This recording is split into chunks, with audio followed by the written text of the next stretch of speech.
नमस्कार, मेरा नाम है संदीप मिश्रा और इस वक्त हम मौजूद हैं जनपद प्रयागराज में। और प्रयागराज में काफ़ी घमासान युद्ध चल रहा है। युद्ध है चुनावी माहौल को लेके। हर नेता अपनी विचारधारा लेके चल रहा है। कोई प्रत्याशी किसी भाजपा से है, कोई सपा से है, कोई निर्दलीय लड़ रहा है। उसी के साथ हमारे साथ इस समय फाफा मऊ से निर्दलीय प्रत्याशी मौजूद हैं, विनोद पांडे जी। इनसे हम जानेंगे क्या विचारधारा ये लेके चल रहे हैं इस समय और क्या इनका मानना है कि ये निर्दलीय। पहले तो सबसे बड़ी बात है कि निर्दलीय आप लड़ रहे हैं, आपका परिचय सर बता दें। नमस्कार, मैं विनोद कुमार पांडे पेशे से अधिवक्ता हूँ और जनता की सेवा की इच्छा लेकर के चुनाव मैदान में आया हूँ। सर, ये बात तो निर्दलीय लड़ रहे हैं। आज के पहले जब अभी चुनाव हो रहा है और आज के पहले किस पार्टी को आप पसंद करते थे या सपोर्ट करते थे? बहुत पहले कांग्रेस को पसंद किया, सपा को भी पसंद किया। विगत 2 चुनावों से भाजपा को पसंद करता रहा हूँ। भाजपा को इस समय आप पसंद करते रहे हैं, तो इस समय क्या विचारधाराएं हैं आपकी? क्या आपके जो विधायक रहे आपके फाफा मऊ में, आप वहीं से खड़े हो रहे हैं निर्दलीय, तो क्या उन्होंने विकास नहीं किया? क्या विचारधारा है आपकी? आप पूरे क्षेत्र में घूम के देख लीजिए, एक नए पैसे का उन्होंने कोई काम नहीं किया है। विक्रमाजीत मौर्य हमारे वैसे पड़ोसी भी हैं, हमसे 1 साल जूनियर भी रहे हैं एलएलबी में, लेकिन मैं उनको अच्छे ढंग से जानता हूँ। लेकिन एक भी काम क्षेत्र में उन्होंने नहीं किया है। स्टेट गवर्नमेंट या सेंट्रल गवर्नमेंट के द्वारा आई हुई स्कीमें ही वहाँ लागू हैं, वही उतना हुआ है, चाहे नेशनल हाईवे हो और चाहे लोकल कुछ काम कोई स्कीम हो। बाकी उनकी तरफ से कभी मॉनिटरिंग भी करने नहीं गए हैं। देखिए 5 साल। सर ये बताएं, ठीक है, किस पार्टी के रहे वो इस समय विधायक जो रहे?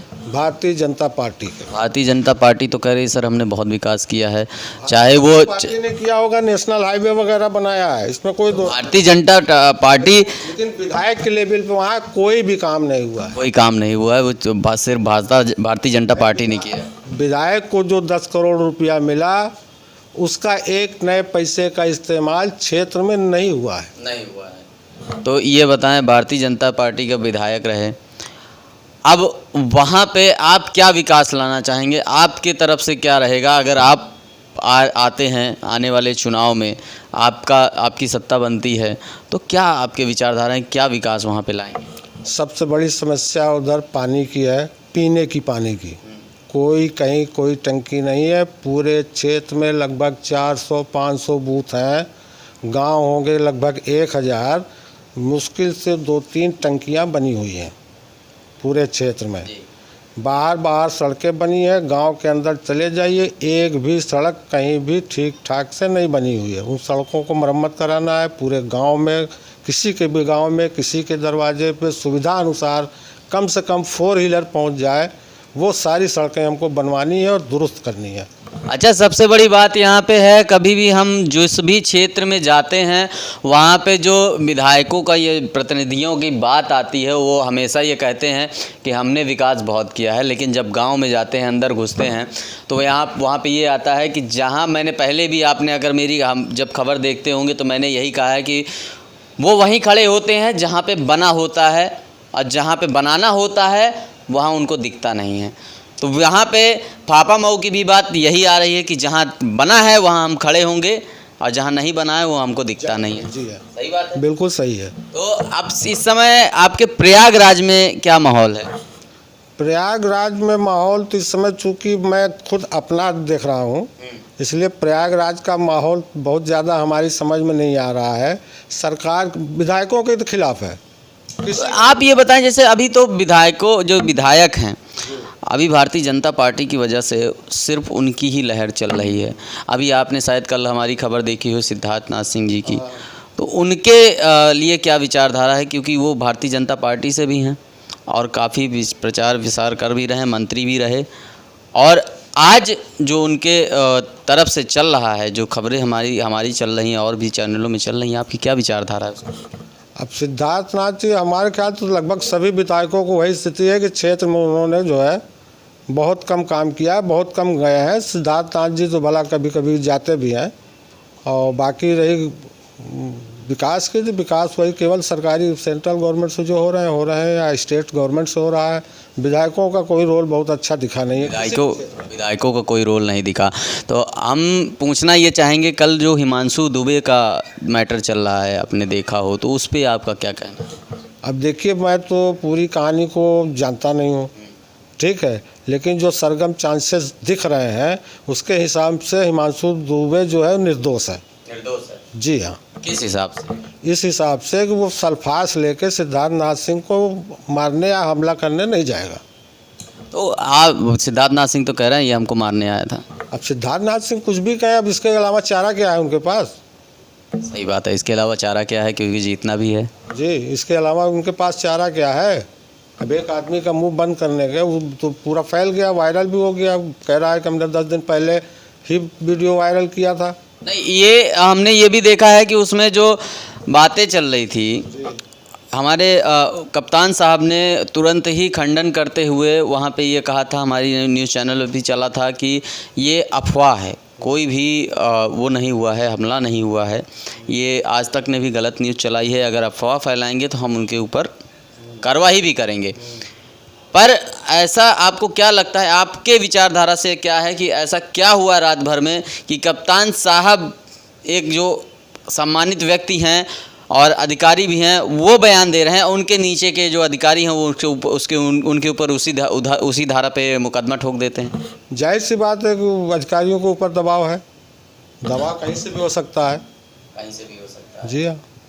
चलिए, आप तो ये रही, बिना दबाव के इतना एक्टिव प्रशासन नहीं हो सकता है। बिना दबाव के इतना एक्टिव नहीं हो सकता, बहुत सही बात है। तो आप क्या हिमांशु का सपोर्ट करना चाहेंगे?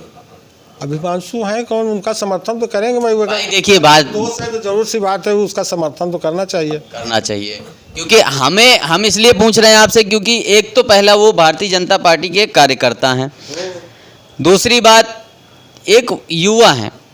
अब युवा, कई बार जब हम बाहर निकलते हैं, हम भी युवा हैं और हमारे ऊपर भी कोई आज तक एक छोटा सा भी मुकदमा नहीं है। जब हमने उनकी बात देखी, उनका जो प्रोफाइल देखा, उनके ऊपर भी कोई मुकदमा नहीं है। तो जब एक निर्दोष व्यक्ति के ऊपर मुकदमा ठोका जाता है ज़बरदस्ती, तो एक क्रिमिनल बनाने की कोशिश की जाती है। सही बात, बिल्कुल सही बात है। उसको फंसाया जा रहा है, 100% फंसाया जा रहा है। अगर कल को वो क्रिमिनल बन के बाहर आए तो क्या ये इसमें किसका हाथ हो?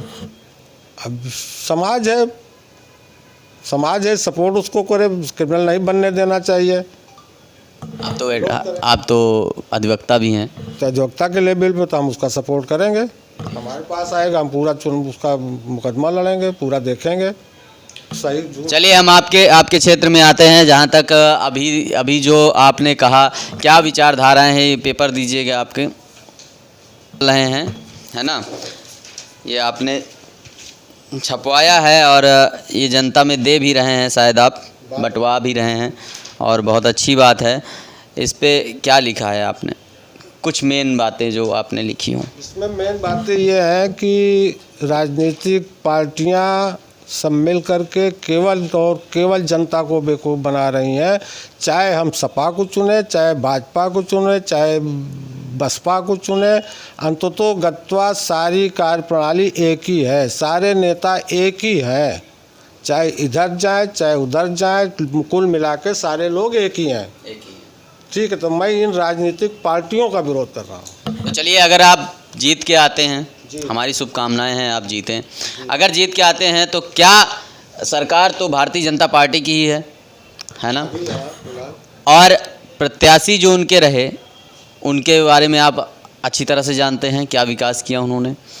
तो क्या आप भारतीय जनता पार्टी को सपोर्ट करेंगे या किसी और में जाएंगे? देखिए, जहाँ तक सपोर्ट की बात है, मैं अकेले तो ना सरकार बना सकता हूँ, मैं निर्दलीय हूँ, और ना अकेले भाई चना भाड़ फोड़ सकता हूँ। लेकिन रही यह बात यह है कि जिसकी भी सरकार बनेगी मैं उसके साथ रहूँगा और अपने विज़न को उनको बताऊँगा कि इस विज़न में भी कुछ, अगर 10% भी हमारा विज़न वो मान लेते हैं, 20% भी मैं काम पूरा कर लेता हूँ इसमें से, तो ठीक है। तो आपने एक पर्चा ये छपवाया है, दूसरा पर्चा विज़न को लेके छपवाया है ना, स्थानीय क्या करवाएंगे वहाँ पे। तो मेन इसमें आपने 13 काम लिखे हैं, 13। तो इसमें सबसे मेन क्या है? मेन है, जैसे कि पूरे देश की समस्या है बेरोजगारी, वो हमारा कृषि प्रधान क्षेत्र है। तो मैं चाहता हूँ कि कृषि आधारित कोई विशाल फैक्ट्री, विशाल वहाँ पे फैक्ट्री लगे, जिसमें वहीं के लोग, सारे लोग मिलके उस काम को कर सकें। आलू वहाँ बहुत है, चावल वहाँ बहुत है, गेहूँ वहाँ बहुत है, रॉ मटेरियल की कोई कमी नहीं है। सारे किसानों को जोड़ करके मैं एक विशाल फैक्ट्री की स्थापना करना चाहता हूँ।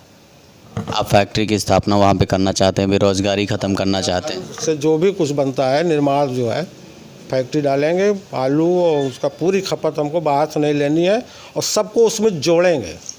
सिद्धार्थनाथ सिंह जी ने तो दे दी नौकरियां ऐसे हमारे पास नहीं है, ना मैं दे सकता हूं। हमारे पास 5-6 स्टाफ है, काम कर रहा है। 5-6 लोगों को नौकरी हमने यहाँ दे रखी है, ठीक है। और वहाँ 50 लोगों को देंगे, 500 को, 1000 को। हमारे ख्याल से अगर वो हमारी फैक्ट्री सफल हो गई, सारे पार्टनर होंगे, सारे किसान उसके पार्टनर होंगे, एक समूह होगा, सोसाइटी होगी, कंपनी होगी, लिमिटेड होगा, अनलिमिटेड होगा, जो भी होगा, फिर उसके साथ सारे किसानों को हम जोड़ेंगे। वो अपना माल वहाँ इस्तेमाल करेंगे, वहीं लगाएंगे। दूसरा मेन मुद्दा क्या है आपका? दूसरा मेन मुद्दा है सबसे ज़्यादा समस्या, हालांकि हमको तो कभी कोई समस्या पुलिस से नहीं हुई है, लेकिन पुलिस की मार पिटाई और बेइज्जती करने वाले एक सीधे साधे आदमी को बेइज्जती जो कर देते हैं, वो गलत है। उसके लिए हम कुछ प्रयास, उसको किस तरीके से रोकेंगे? अब रोकेंगे, कुछ गवर्नमेंट से बात करेंगे, कुछ ट्रेनिंग से बात होगी, उसको कहेंगे, उनको बताएं, समझाएं कुछ ट्रेनिंग।